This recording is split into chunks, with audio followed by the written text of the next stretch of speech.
सबैजनालाई नमस्कार। अहिले चाहिँ हामी बौद्धमा छौँ र अब चाहिँ हामी यहाँबाट निस्किन लागेका छौँ। आजको हाम्रो यो डेस्टिनेसन चाहिँ अयोध्या दयाराम रामको जन्मभूमिमा जाँदैछ। साथमा स्विस छ।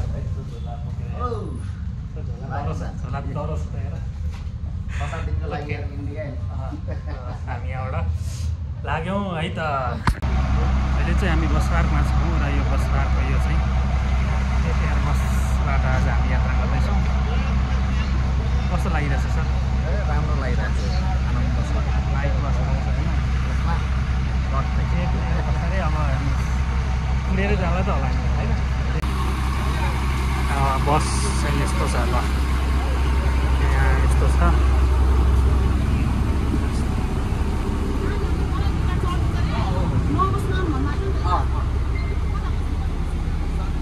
हामी चाहिँ यो 1 2 मा बसिएको छ।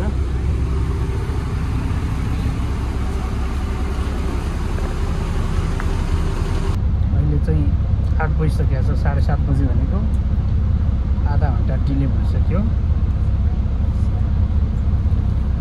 जति बजे भने नि हिँड्ने चाहिँ 8:30 बजे नै होला कि।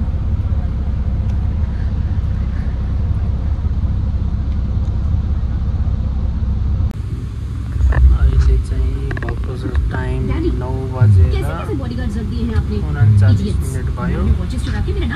हामी अहिले थानकोटबाट तलतिर जाँदैछौँ। बाहिर त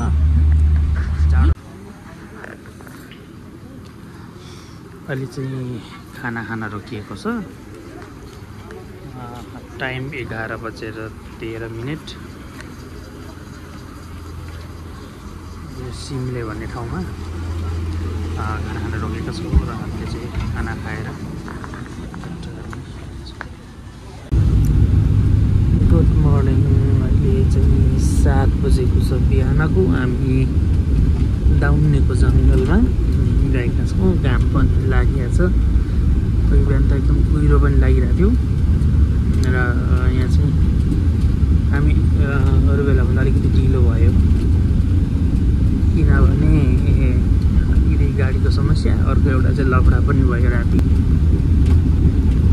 र यो बाटो यस्तो पिजो बाटो छ कि यो दाउनेको बाटोमा हामीले सुनिरहेको हुन्थ्यौँ नि त, कहिले 1 भयो, कहिले त्यहाँ चाहिँ पूर्ण रूपमा बन्द भयो। यो बाटो बनाउँदैछ यो जङ्गलमा। हामी बोर्डर क्रस गरेर अगाडि बढिरहेका छौँ। अब हामी बस पार्कबाटै बसबाटै यता जान खोज्छौँ। यदि भएन भने चाहिँ अरू विकल्पहरू हामी खोज्छौँ र हामी जाँदैछौँ अब अहिले अयोध्यातिर।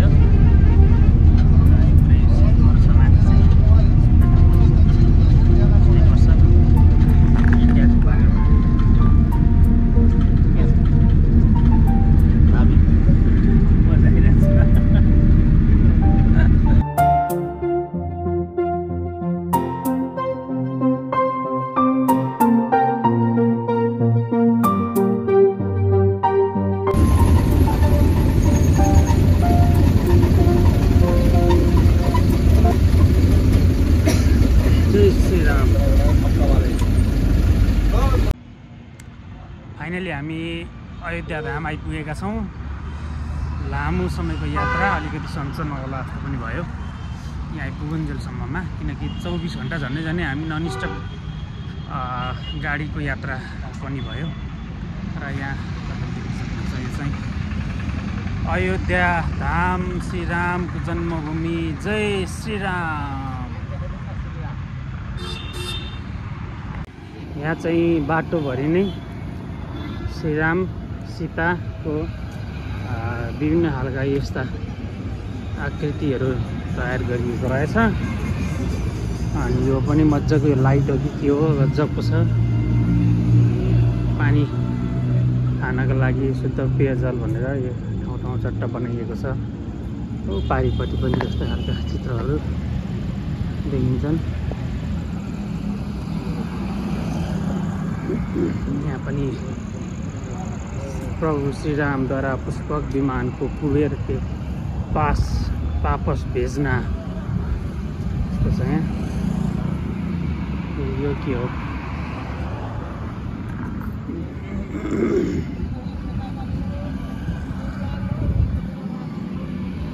यो चाहिँ 3D टाइपको आकृतिहरू चाहिँ यहाँ हामीले देखिरहेछौँ। नन्दीग्राम ने प्रभु श्री राम, माता सीता और लक्ष्मण का आगमन। गजब। वाह।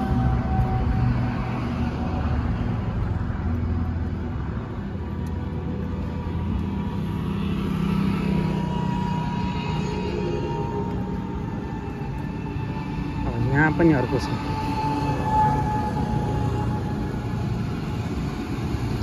हनुमान जी द्वारा नंदीग्राम में भारत को प्रभु श्री राम के वापस आने का समाचार देना। ल एउटा कथा नै छ बाटोमा हैन। ल यहाँ धेरै छन्। अब सबै फोटोहरू हेर्न पढ्न हो पारिपट्टिको पनि हेर्न चाहिँ अयोध्या नै आउनुपर्छ हजुर। गजब छ। ल हामी अहिले राम जन्मभूमि मन्दिरतिर गइरहेका छौँ। यो गजबको एउटा रिक्सा रहेछ। के भन्छ बग्गी जाँदैछौँ। राम जन्मभूमिमा छौँ हामी र अहिले बिहानको ठ्याक्कै भएको छ 5:30। 5:30मा चाहिँ हामी अहिले बिहानको यो समयमा चाहिँ एकदमै खाली हुँदो रहेछ यो बाटो। यो बाटो हामी सबैलाई देखाउँदैछौँ किनकि 6:30 बजी चाहिँ राम मन्दिर खुल्दो रहेछ र त्यो समयमा अब 1 घन्टा हामी चाहिँ मर्निङ वाक पनि हुने र यहाँका विभिन्न ठाउँहरू, किनकि हिजो त एकदमै क्राउड थियो, बेलुका त एकदमै क्राउड हो यो बाटो। अहिले एकदम क्लिन भइसकेको छ र यो बाटो हामी अलिकति परसम्म के रहेछ त यहाँ भनेर हामी यो बिहानको समयमा देखाउँदैछौँ। र हामी अहिले 6:30 बजे राम जन्मभूमि मन्दिर भित्र पनि प्रवेश गरेर हामी तपाईलाई देखाउने प्रयास गर्नेछौँ। यति बेला चाहिँ हामी हनुमानगढी आइपुगेका छौँ। जय हनुमानजी की। र हनुमानगढीमा चाहिँ अहिले बिहानदेखि नै यति धेरै लामो भिडभाड देखिरहनु भएको छ। यहाँ सबैजना चाहिँ यस्तो उकालोमा मजाले लाइन लगाएर बसिरहनु भएको छ र अझै पनि यहाँ चाहिँ आउने क्रम जारी नै छ। हनुमानगढी यो एउटा अझै राम जन्मभूमि सँगसँगै त्यति नै धेरै महत्त्व बोकेको यो हनुमानगढी हो। र यो हनुमान जय जय हनुमान जी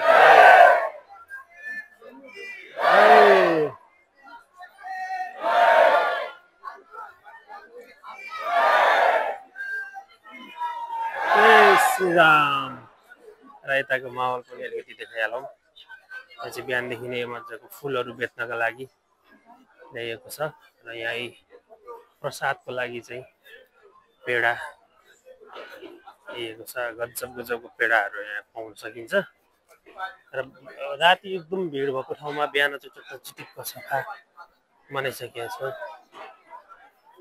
ल पेडा यहाँ चाहिँ है कैसे हो? बढिया। जय हो।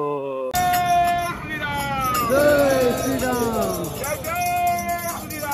जय जय श्री राम। श्री राम को परिक्रमा की जय हो। राम को परिक्रमा की जय हो। यति बेला चाहिँ यो परिक्रमा भइरहेको छ र यो देखिरहनु भएको यो सबै यो चाहिँ इन्ट्री हो। इन्ट्री हुने ठाउँ हो राम जन्मभूमिको। र यहाँ भित्रमा वेटिङ हलहरू पनि छ। मजाले मान्छेहरू आएर वेटिङ गरेर यहीँ बसिरहेको पनि हुन्छन्। र यो राम जन्मभूमिको बाहिरी भाग हो यो। हामी केही बेरमा भित्री भाग पनि यहाँ देखाउँछौँ। अब अयोध्या आइसकेपछि अयोध्याको यो रेलवे प्लेटफर्म आउनै पर्यो। रेलवे प्लेटफर्ममा छौँ अहिले हामी। बिहानै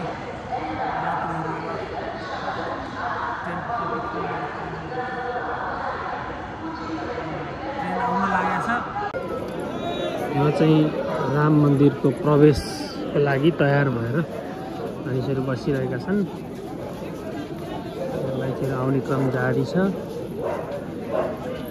बिहानको अहिले 6:30 बज्न लाग्यो। 6:30 बजे खुल्छ भनिएको छ होइन। अब 24 भयो, 6 मिनट पछाडि यो ओपन हुँदैछ।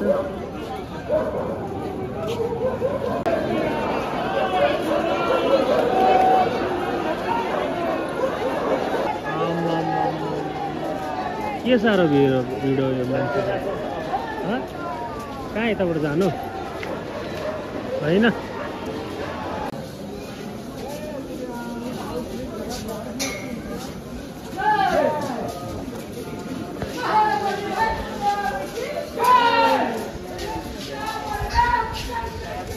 जय हो, जय श्री राम। सरी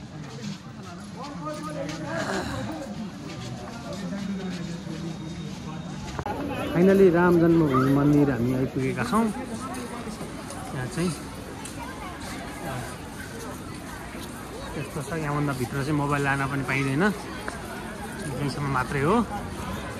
यो चाहिँ लता मङ्गेशकरको सम्झनामा बनाइएको चोक हो, लता मङ्गेशकर चोक भन्छ यसलाई। टक्क वीणाको गजबको यो प्रतिमा बनाइएको रहेछ।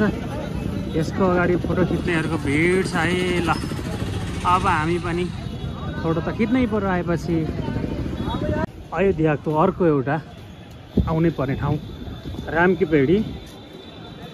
एकदम मजाले सजाइएको छ, मान्छेहरू नुहाइरहेछन्। यस्तो छ, पानी मजाले आइरहेछ यहाँ। सम्भवतः यो घागरा खोलाको पानी हुनुपर्छ। योभन्दा उतापट्टि चाहिँ एउटा खोला छ, जसको नाम घागरा होला हो जस्तो लाग्छ मलाई। पर पौडी खेलिरहेछ। अब हामी जान्छ यता सरयू घाटतिर जाँदैछौँ। हाम्रो सुई सर हुन्छ। सुई सर, हेलो, कस्तो भयो त अयोध्याको यात्रा? ल भन्नुहोस् त। एकदम राम्रो, आउनु पर्ने ठाउँ रहेछ यार है। अयोध्या गजब लागिरहेछ। जन्मभूमि, रामको जन्मभूमि घुमेर मजा आइरहेछ। हामी ससुरालीबाट आएको रामको जन्मभूमि। जस अहिले चाहिँ सरयू घाटमा हामी आइपुगेका छौँ। घागरा खोलाको किनारमा बोट सब रहेछ।